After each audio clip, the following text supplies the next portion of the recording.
Now we're going to move into the Around the NFL playoffs segment. And I mean, we had a really good week in terms of like what happened around the NFL to benefit the Bills. Pittsburgh beating Cincinnati early on the 23rd, the Saturday night game before us, which gives Cincinnati an extra loss. They're probably pretty much out of it at this point, but they can still make it. A lot of these teams are still in the race, but it just puts us a game ahead of them, and puts us in some clinch scenarios. Atlanta got a big win for over the Colts for us. hmm That knocks the Colts down another loss. Same goes to Houston, who lost to Cleveland. Jacksonville is now what 8-7 in that mix and fighting for their division spot, fighting to even make it. I'd like to pat myself on the back because I called this a few weeks ago when Trevor Lawrence got hurt that there is some potential. They do play Carolina next week, which should be a free win, but Yeah. they play Tennessee to close the season, who's been playing better football. Miami though is the one that kind of screwed us. They got the win. They beat Dallas. They still have to play Baltimore. We'll get into all those, conversations about the division.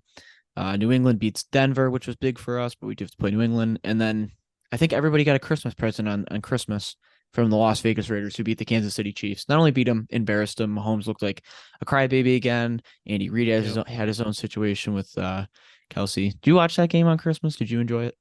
I did. Yeah, it was very enjoyable to watch. I can't believe Aiden O'Connell didn't complete a pass in the last three quarters and they still beat the Chiefs. I was gonna say Crazy. every time they were punting and leaving the Chiefs in the game, I was like, I already know what's gonna happen. The Chiefs are just gonna come and have like two straight touchdown drives and win, and it didn't happen, which was great to Yep. see. Raiders defense is legit, so it's good to hmm see. But the Bills, really, the whole point of this is they control their own destiny now. There's 14 scenarios in which they can clinch. Eight of them do include a tie, which definitely, hopefully, won't happen against the Patriots. But the most likely one is that if the Bills win and Pittsburgh loses to Seattle and Cincinnati loses to KC, we're in, which is crazy to even think about at this point in the season. Um, Yeah. It's if you would have told me a few weeks ago that we would have been able to clinch a week early, yeah, I might have been pretty damn surprised. Yeah, it's absolutely insane to even think about, especially when the scenario is fairly likely. Like all you need is the Steelers to lose to the Seahawks, which, you know, could go either way. I guess Pittsburgh did win last week, and then Cincinnati to lose to KC. And KC hasn't been playing the best, but I mean, there's still Patrick Mahomes and the Kansas City Chiefs, and it's in Arrowhead. So I don't know. We'll see what happens, but it would be very nice to clinch a week early. The whole point of this, though, is Miami can win the division by beating the Baltimore Ravens. I don't know how likely that is, but they did get the job done against Dallas. They know the narrative that's against them. Um, I guess I'm curious what your thoughts are on all this. Do you think Miami will beat Baltimore? Do you think we'll be playing for the division week 18? What are your thoughts? Um, I want to hope so. I can't see Miami beating the Cowboys and the Ravens back to back, especially after the Ravens just embarrassed the 49ers. I do think it will be a closer game than everybody thinks. I'm pretty sure that Miami actually beat the Ravens last year. Or it was at least a close game. Might want to fact check me on that. You Um, can look into it. yeah, but I don't know. I mean, we are Miami haters, but I do think the Ravens will win this game. I mean, I think I would have said the 49ers are the best team in the league, but now that the Ravens beat them, I think the Ravens are the legit only good team this year. They've been consistent. Lamar's been playing good. Their defense is insane. So, I think we'll be playing for the division in week 18. And I will say, if Miami does end up winning, it's gonna be pretty anticlimactic that we could have been playing for the division and we might just be locked into a sixth seed. Well, first off, you are right. Miami did beat Baltimore last year. It was in week 2, just before they beat us. And that was the game where they had that massive comeback. They scored 35 points in the second half to beat That's the what I thought. Ravens. Yeah. But no, you're absolutely spot on. It could be very anticlimactic. I think it's hilarious because I think everybody was expecting it, and it very well could be anticlimactic. But I'm looking at the other part of that. I'm looking at the fact that, if we're not playing for the division, let's say Miami has it locked up, we still play them week 18. And I know that they are technically the division champs then, but can you call yourself the division champs if we beat you twice? I mean, there will be that narrative then. Like Yeah. if they're playing, I mean, they have to win that game still because Baltimore could beat Pittsburgh. And Miami has to beat us then to still have the shot at the 1 seed. So there is the narrative if we beat them, like, hey, you guys are division champs, but we beat you twice potentially. And then they'd have to go and play a first place schedule. So, I mean, it could work out for the Bills. I know we wouldn't have the home field advantage. We wouldn't have a chance at being, a 2 seed potentially because Kansas City lost, but it it would just be kind of funny to like beat them twice and then they have to go play a first place schedule next year. Yeah, it definitely would be. I think the it's crazy that that game could actually, I'm pretty sure there's scenarios where that game could literally mean nothing for the both of us. Yeah. And that'd be crazy because then you can make the argument that both of us might not play our starters that game. We could be Mm-hmm. locked into the 6th seed and Miami could be locked into the 2nd seed. So I hope that, it's at least interesting and it's a flexed game. But it will be really interesting. And if it does come down to, win and we get the division, that will be awesome. So it'll be such a great storyline with how this whole season has went. Absolutely. And not only that, you can get the 2 seed because, as I said earlier, Kansas City lost. You have the head-to-head tiebreaker. As long as there's not another division winner there in the spot of, you know, the South that could tie you, you're going to have the 2 seed because you'd have the head-to-head tiebreaker against the Chiefs. That would be big, especially if the Chiefs got to come here and they haven't looked good. So coming to Buffalo would be something. Um, but overall, like you said, that game really could mean nothing. I mean, the Dolphins need to win it to have a chance at the 1 seed, but like you said, we could be locked into the 6th spot. They could be locked into the division, so it would be very anticlimactic. Um, Kind of moving along before we get out of this, conversation of playoffs and everything. Um, the one thought I had in terms of, you look at all those games, and this is completely random, different conversation. All those games that we had to go to Arrowhead throughout the last 3 years, right?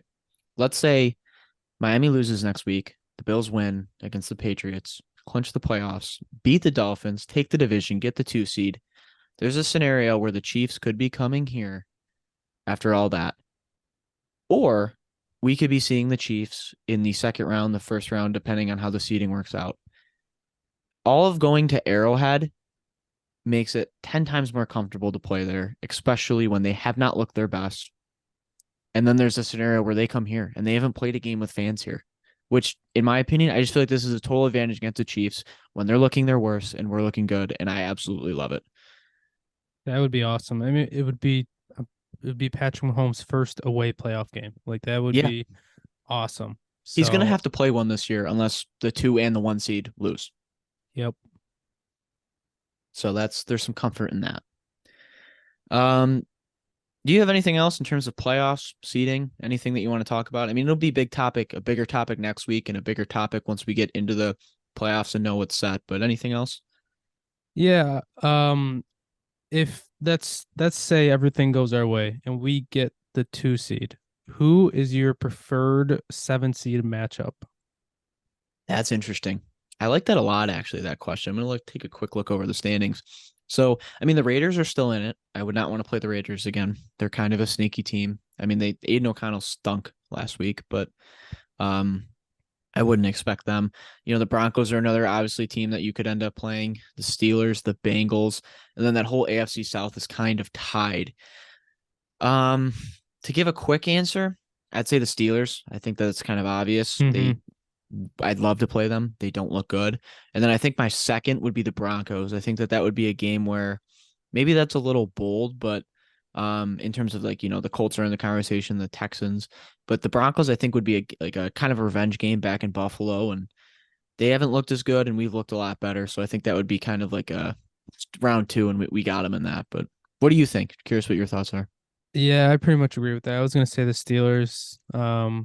They don't impress me. I mean, Mason Rudolph is now their like starting quarterback. So, and I wouldn't be too scared of anybody in the AFC South, no matter how that ends up. I wouldn't be too worried. I mean, yes, we Jaguars beat us earlier in the year, but they're not playing their best, and Trevor Lawrence doesn't look like himself. So honestly, if we were to get the 2 seed, there wouldn't be too many teams I'd be too worried about. But if we end up getting the 6th seed, then there might be some teams where might have some second thoughts because then it might be looking like maybe the Browns, and that would not be an ideal matchup. Yeah, there would be some tough scenarios there. But you would have the home field advantage, which would be nice. The thing I feel like there's so many teams, you never know how teams play in the playoffs. Like last year, we almost lost to Miami, who had Skylar Thompson at quarterback. Like the playoffs are a different animal, especially when you've seen a team once or twice throughout the season. You Yep. never know what to expect. So I like that question though. That was good. The biggest conversation now going around the NFL. We've been a big part of it on Twitter. The MVP conversation. Yep. JP, I want to, before we dive into it, who is your MVP if you had to award the award right now? I honestly think it should be CMC or Tyreek. It's Interesting. it's such a QB award. But every single week, I mean, CMC's scoring a touchdown every week and he's like carrying that team. I mean, I don't know. I know the 49ers and Brock Purdy's been very good and they have a lot of weapons, but my CMC is just a different animal. And Tyreek's been awesome too. I mean, he got hurt with that. I think that hurt his chances a little because he was out of the limelight for a little. But I really do think it should be a position player. But I would also, of course, I can make an argument for Josh Allen too. Yeah. I mean, if there's a year that the position player is going to win it, it's this year. I'm right there with you on CMC. I think he should be the favorite. He's going to have over 2,000 yards. He's just shy of it with 2 games left to go, and he already has over 20 touchdowns. I looked last night. I think there were 3 guys who had won the MVP having over 2,000 yards and 20 touchdowns as running backs. It's happened 13 times in total throughout the NFL, which is crazy to me because that's such a difficult feat for a running back to kind of, it's a crazy stat line throughout the year. And then I'd say Allen's my 2. I mean, we'll see how the year ends, but if we go in and we beat the hell out of the Patriots and we beat the hell out of Miami, not beat the hell, but like a 48-20 kind of game like we did earlier in the season, like, and we get the 2 seed, like I feel like it'd be hard not to give it to Allen if he has, some crazy games. Um, Yeah, I would agree. I do think that the ball is in Josh's court, and if he plays very good, he could easily be the favorite going into, the playoffs.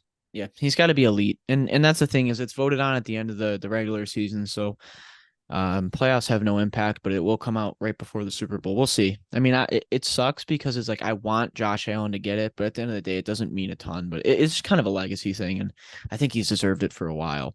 Looking at all the candidates, Purdy, he kind of played himself out of it. Would you do you agree with that? Yeah, definitely.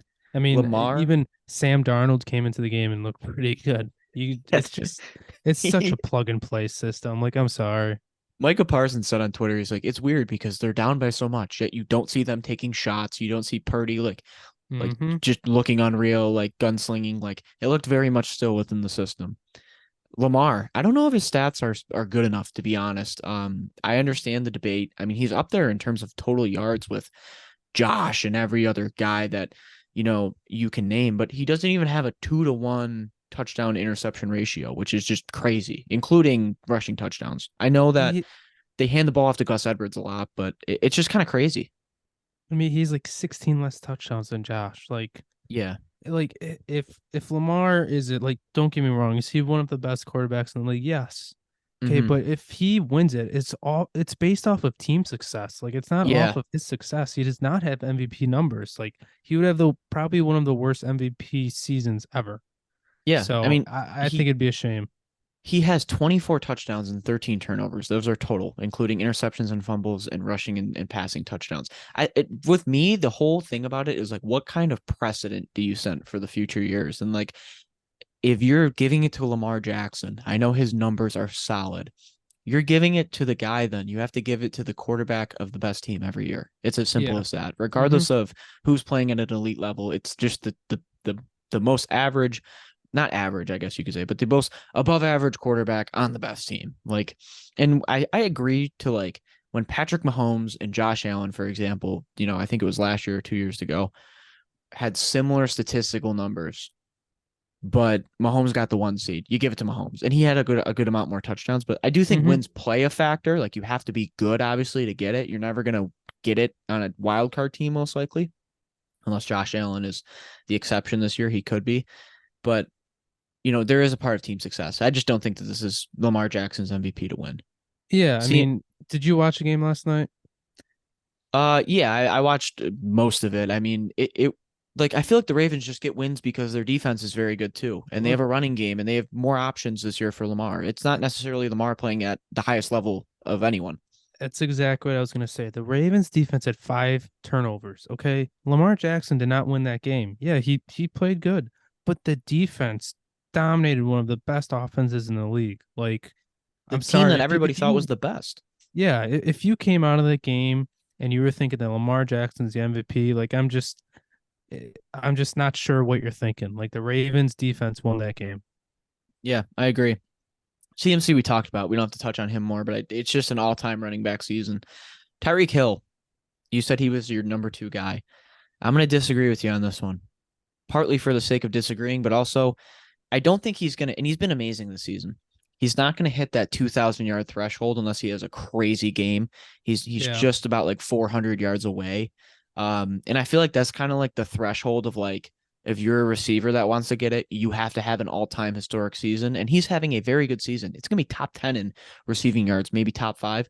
But I feel like he's not just having that extra MVP season. Most likely offensive player of the year unless McCaffrey gets it. But I just don't see him winning the MVP because if you're going to give it to a non-position player, in my opinion, it's probably going to be McCaffrey. But I don't know. Yeah, I agree. His injury definitely hurt his chances a lot. Yeah, So that too.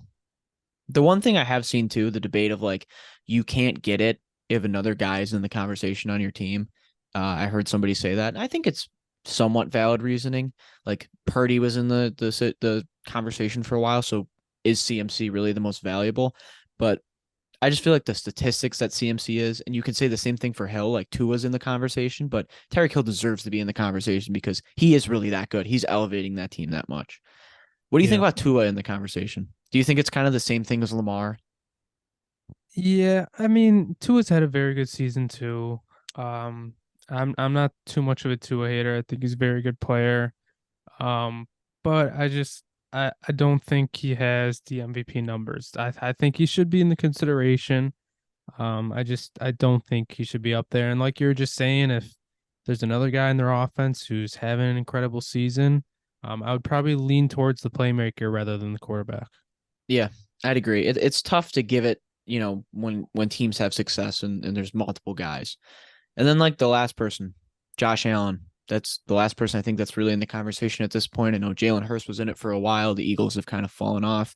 There's the turnover narrative against him. There's the narrative that he gets all the rushing touchdowns, and that's why he is going to be in. But at the end of the day, the stats speak for themselves, in my opinion. I mean, he has one of the better touchdown interception ratios. He's just been on another level this year, and I don't know what else to say than I think that he deserves to be the number 2 guy in this conversation at least, and if not the number 1. Yeah, I mean, I really do think he's the most valuable quarterback to any team. I mean, he puts up almost, what is it, like 80% of their touchdowns, puts up most of their yards. He's usually towards top of the team in rushing yards. Like he's just that important to our team. I mean, if we didn't have Josh Allen this year, I mean, I don't even think we'd be over 500. Yeah. He's that important to our team success. And I just think, I know this is more of like a long term thing that I'm thinking, more of his career wise. But if Josh Allen, if he doesn't win an MVP, like it'll just be absolutely criminal because you Yeah. can make an argument he should have won it a few years ago or whatever year it was, and this year he's certainly putting up the case too. So I just think he's got to get it at some point, and I think this probably you can make a very good argument for him this year, especially if the voters are going to lean towards QBs like they always do.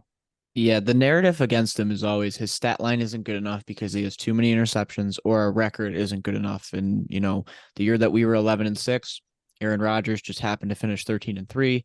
He had like a 37-4 touchdown interception ratio. Mm-hmm. Josh had more touchdowns, but he had like 18 turnovers. So that was the thing. Then like every year there's just kind of one knock on him. And I feel like this year, like there's not really, another quarterback I think that has better stats and he might be the most deserving.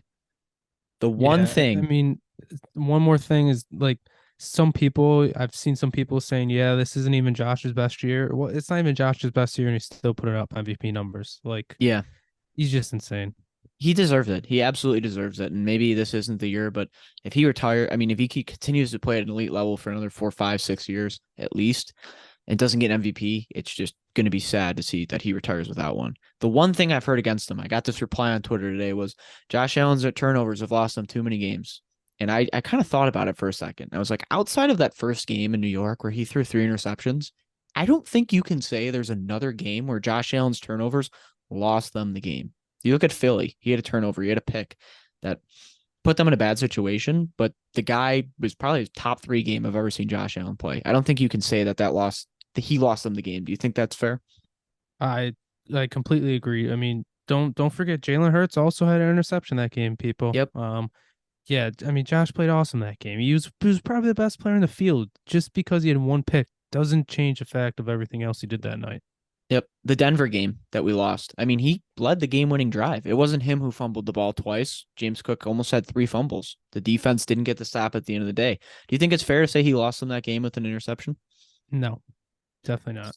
The Cincinnati game, he had an interception that we lost. But Kincaid also had a red zone fumble.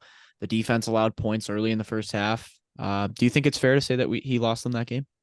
No, no, The New England game, 29-25 loss. Josh Allen led the game-winning drive. The defense didn't get the stop. Do you think it's fair to say that he lost them the game? no, 25-20 loss against Jacksonville. Josh Allen had 359 passing yards. He was a leading rusher with 14 yards. Do you think it's fair to say that he lost them that game? no. No. And I just want to go back to the Cincinnati game quick. Not only was Josh Allen obviously the leading passer with 258, he was also the leading rusher with 44 yards. And that was probably the one that you could debate that maybe he did lose them that game because he had an interception in the red zone. I don't even think it led to points, though, and he was still our leading rusher. So outside of that New York Jets game, I don't think he's lost us a game. That was just the No. only point I had to make. So I think Yeah, that I that agree narrative is completely. false. That's all I got for the MVP debate, unless you got something else. No, no, I do think it is pretty funny how over probably the last 4 or 5 weeks, the person who's been the favorite has fallen off a cliff like the next week. Like it was Jalen Hurts and then he was Yep. bad. Then it was Dak and he got exposed, and then it was Brock Purdy and he got exposed. So it's it just does feel weird. Like there's not really consensus this year. Like even like when Aaron Rodgers was getting his or when Mahomes was getting his, like they were great the whole season. Right now, it's like there's not a consensus at all. Yeah, we'll see. We'll see if Lamar kind of plays himself out of it. We'll see if Tua kind of plays himself out of it. I mean, they only had 1 touchdown last week, but I think we're at the point in the season where CMC and Hill can't really play themselves out of it, and that is the kind of the perk of being a position player. But everybody else kind of can. So we'll see what it comes down to.